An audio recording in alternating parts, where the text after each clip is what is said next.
Hello everyone, welcome to Sanmarga classes. 18ನೇ ಪ್ರಶ್ನೆ, ಶ್ರಮ ಮತ್ತು ಉದ್ಯೋಗ ಎಂಬಂತಹ ಚಾಪ್ಟರ್ ಇಂದ ಕೌಶಲ್ಯ ರಹಿತ ಶ್ರಮಕ್ಕೆ ಉದಾಹರಣೆಯನ್ನ ಬರೆಯಿರಿ ಅಂತ ಕೇಳ್ತಾ ಇದ್ದಾರೆ ಮಕ್ಕಳು. ಓಕೆ, ಶ್ರಮದಲ್ಲಿ ಅನೇಕ ವಿಧಗಳು ಇವೆ. ಕೆಲಸದ ಸ್ವರೂಪದ ಮೇಲೆ, ಅದೇ ರೀತಿ ಕೌಶಲ್ಯದ ಮೇಲೆ, ಅದೇ ರೀತಿಯಾಗಿ ತರಬೇತಿ ಮತ್ತು ಆದಾಯ ಗಳಿಕೆಯ ಮೇಲೆ ಅನೇಕ ವಿಧಗಳಾಗಿ ಶ್ರಮವನ್ನ ವಿಂಗಡಿಸಲಾಗಿದೆ ಮಕ್ಕಳೇ. ಓಕೆನಾ? ಸೊ ಕೌಶಲ್ಯದ ಆಧಾರದ ಮೇಲೆ ಶ್ರಮವನ್ನ ಕೌಶಲ್ಯ ಆ, ಸಹಿತ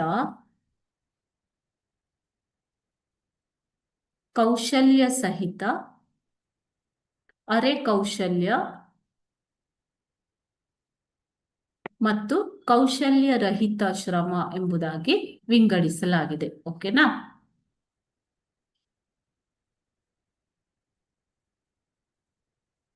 ಓಕೆ, ಕೌಶಲ್ಯ ಸಹಿತ ಅಂತಂದ್ರೆ ವಿಶೇಷ ಕೌಶಲ್ಯವನ್ನ ಹೊಂದಿರುವಂತಹ ಕೆಲಸ ಶ್ರಮ. ಅರೆ ಕೌಶಲ್ಯ ಅಂತಂದ್ರೆ ಅರೆ ಕೌಶಲ್ಯವನ್ನ ಹೊಂದಿರುವಂತಹ ಶ್ರಮ. ಕೌಶಲ್ಯ ರಹಿತ ಅಂತಂದ್ರೆ ಯಾವುದೇ ಕೌಶಲ್ಯ ಅಥವಾ ಅರ್ಹತೆ ಬೇಕಾಗಿಲ್ಲದೆ ಇರುವಂತಹ ಕೆಲಸವನ್ನ ಕೌಶಲ್ಯ ರಹಿತ ಶ್ರಮವಾಗಿ ವಿಂಗಡಣೆ ಮಾಡಲಾಗಿದೆ.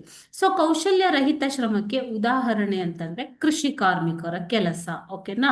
ಸೊ ಕೃಷಿ ಕಾರ್ಮಿಕರ ಕೆಲಸವು ಕೌಶಲ್ಯ ರಹಿತ ಶ್ರಮಕ್ಕೆ ಒಂದು ಅತ್ಯುತ್ತಮ ಉದಾಹರಣೆ ಆಗಿದೆ. ಓಕೆನಾ ಮಕ್ಕಳೇ? ಅದೇ ರೀತಿ ಕಟ್ಟಡ ಕಾರ್ಮಿಕರ ಕೆಲಸ, ಇದಕ್ಕೆ ಯಾವುದೇ ರೀತಿಯ ಒಂದು ಅರ್ಹತೆ ಬೇಕಾಗಿಲ್ಲದೆ ಇರುವುದರಿಂದ, ಕೌಶಲ್ಯ ಬೇಕಾಗಿಲ್ಲದೆ ಇರುವುದರಿಂದ ಇದನ್ನ ಕೌಶಲ್ಯ ರಹಿತ ಶ್ರಮ ಎಂಬುದಾಗಿ ವಿಂಗಡಿಸಲಾಗಿದೆ ಮಕ್ಕಳು. Okay, thank you.